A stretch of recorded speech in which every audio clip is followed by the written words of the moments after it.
tunas baru yang mungkin menurut kita ini layak untuk diperjuangkan hidup dan tumbuh, maka kita pruning dulu untuk menghindari ini tunas baru rusak.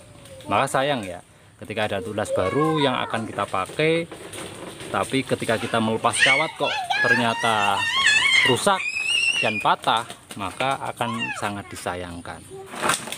Assalamualaikum warahmatullahi wabarakatuh. Apa kabar sahabat Plancraft dimanapun kalian berada? Semoga semuanya sehat ya, dan pastinya selalu bahagia. Kita akan berbagi mengenai 6 alasan kenapa kita melakukan pruning pada bonsai kita. Disimak terus videonya, jangan kemana-mana, bersama saya Sufyan Ahmad di Plancraft.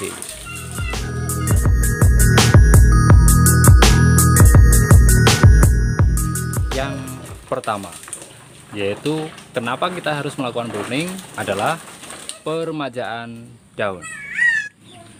Seperti yang kita lihat di sini, ini bonsai lantana ya.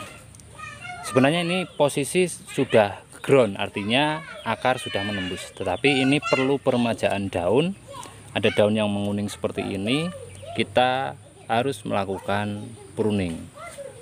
Kemudian alasan yang kedua kenapa kita melakukan pruning, yaitu menambah anak cabang, ranting, anak ranting, dan seterusnya. Seperti yang di belakang saya ini, dilihat ya. Ini adalah bonsai Hokianti lokal ya. Dulu saya pruning itu belum ada anak ranting, belum ada ranting-ranting baru seperti ini. Setelah saya pruning, ini muncul anak ranting baru. Jadi anak ranting baru ini muncul setelah kita lakukan pruning. Semakin rapat, pastinya bahan bonsai kita juga semakin bagus ya. Karena bonsai itu pertama adalah keseimbangan dan rapatnya untuk ranting, anak ranting maupun nanti cucu ranting. Itu adalah tujuan dari kita melakukan pruning. Ya, ini salah satu contoh ya. Salah satu contoh kita lakukan kemarin. Saya melakukan ini untuk hard pruning atau pruning besar ya. Hard pruning atau pemotongan yang besar, bertujuan untuk membentuk ranting-ranting baru. Ini sudah kelihatan sekali nih. Ranting-ranting baru mulai terlihat di bahan bonsai amplas hitam saya, walaupun ini harusnya sudah kita lakukan seleksi tunas baru. Saya pernah membuat videonya, dicari saja ya untuk video saya, tips dan trik untuk apa yang harus kita lakukan setelah melakukan pruning dan wiring. Saya pernah membuat videonya. Silahkan nanti di scroll ke bawah, cari video-video saya yang itu ya, melakukan atau tindakan yang kita lakukan setelah melakukan pruning atau pasca pruning. Kita masuk pada tujuan nomor 3 kita melakukan pruning, yaitu untuk melakukan wiring atau pengawatan pada bonsai kita. Seperti ini, di belakang saya ada bonsai serut. Kita ketika akan melakukan wiring, kita melakukan pruning dulu. Ketika kita akan melakukan wiring, kita akan pruning dulu. Tujuannya untuk apa? Untuk memudahkan kita dalam melakukan pengawatan atau memasang kawat atau wiring. Bayangkan kalau ini tidak di pruning ya, nanti akan susah kita dalam melakukan pengawatan. Oke? Nah, ini juga ketika kita akan melakukan wiring ya. Ketika kita akan melakukan wiring juga kita kalau tidak pruning dulu akan kesulitan. Loh, ini bahan bonsai Myrten ya. Ini program root expose atau expose root. Kalau kita melakukan wiring atau akan melakukan wiring juga kita akan seleksi dulu ya. Seleksi dulu untuk cabangnya, juga kita pruning total daunnya. Masuk nomor 4. Kenapa kita harus melakukan pruning? Yaitu bertujuan saat kita melepas kawat ya. Ketika kita akan melepas kawat seperti tadi, alasan yang ketiga, untuk wiring kita lakukan pruning, untuk melepas kawat pun kita melakukan pruning.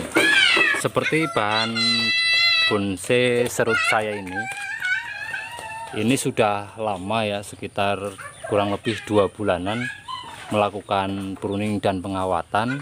Kemudian ini sudah tumbuh ranting-ranting baru ataupun sudah mulai subur, walaupun sudah ada yang mati ranting ini ya. Nah, saat melepas kawat kita harus pruning dulu.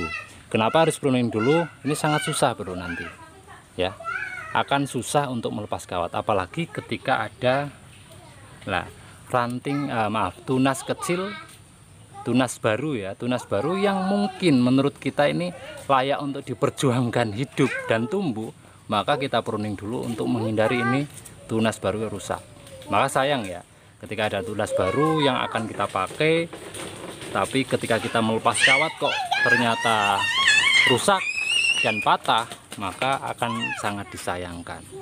Alasan nomor 5 kenapa kita harus melakukan pruning, yaitu repotting atau memindahkan bahan bonsai kita ke pot yang baru, entah itu pot yang agak ceper ataupun ceper sekali, maka sangat disarankan untuk kita melakukan pruning. Tujuannya apa? Pastinya untuk mengurangi tingkat stres pada bahan bonsai kita. Ini hampir semua bahan bonsai saya ya, ketika saya memindahkan ke pot yang lebih kecil, maka saya melakukan pruning. Seperti yang kemarin saya buatkan video untuk persiapan untuk kontes ya, kita melakukan pruning. Tujuannya apa? Tadi mengurangi tingkat stres pada bahan bonsai kita. Ketika kita melakukan pruning, apalagi saat kita memangkas bagian akar, maka wajib hukumnya untuk melakukan pruning, mengurangi stres karena akan mengurangi penguapan juga. Yang pastinya tetap kita karantina dulu. Seperti itu ya. Seperti ini nanti kalau bahan bonsai sancang saya ini akan pindah pot, maka saya juga akan pruning total. Kenapa? Ini belum di pot ceper, belum di pot kecil. Ketika saya akan memindahkan di pot kecil, maka otomatis saya akan memangkas akar. Nah, ketika saya akan memangkas akar, sudah otomatis saya melakukan pruning total. Nah, seperti itu. Untuk yang terakhir, alasan kenapa kita melakukan pruning yaitu untuk pengendalian hama. Saya sudah cari dari ujung sana sampai ke pojok sana ya, ini juga saya mencari contoh yang terkena biasanya kutu putih atau daun yang menguning ya, tapi belum terlihat ya, itu kuning-kuning adalah bunga lantana ya, bunga lantana. Ketika daun bonsai kita terkena hama atau penyakit menyerang daun misalkan, maka sangat disarankan untuk melakukan pruning total. Tujuannya apa? Untuk menyelamatkan pohon bonsai kita yang terkena hama, juga untuk menanggulangi pohon yang lain yang terkena hama tersebut. Demikian 6 alasan mengapa kita harus melakukan pruning untuk bahan bonsai kita. Semoga video ini bermanfaat. Yang baru melihat channel saya, jangan lupa klik subscribe dan klik loncengnya supaya tahu video-video terbaru yang saya upload. Jangan sampai ketinggalan. Oke, sampai ketemu lagi di video selanjutnya. Tetap sehat dan bahagia. Assalamualaikum warahmatullahi wabarakatuh. Pruning itu memotong daun ataupun ranting-rantingnya. Seperti ini ya.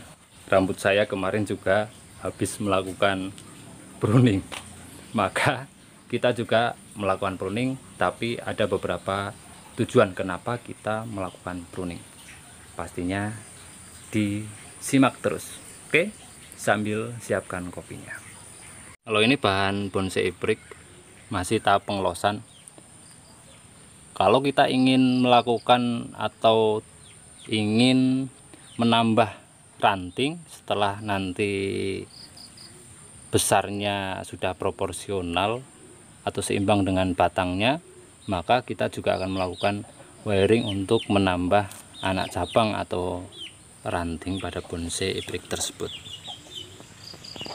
Ini bahan bonsai serut ya, bahan bonsai serut settingan dari double trunk ya, atau batang 2. Kemarin saya lakukan wiring. Kalau saya tidak melakukan pruning, saya susah sekali untuk melakukan wiring yang seperti ini ya. Melakukan wiring yang seperti ini akan susah sekali. Ini sudah mulai tumbuh tunas ya. Maka ketika kita akan melakukan wiring juga kita lakukan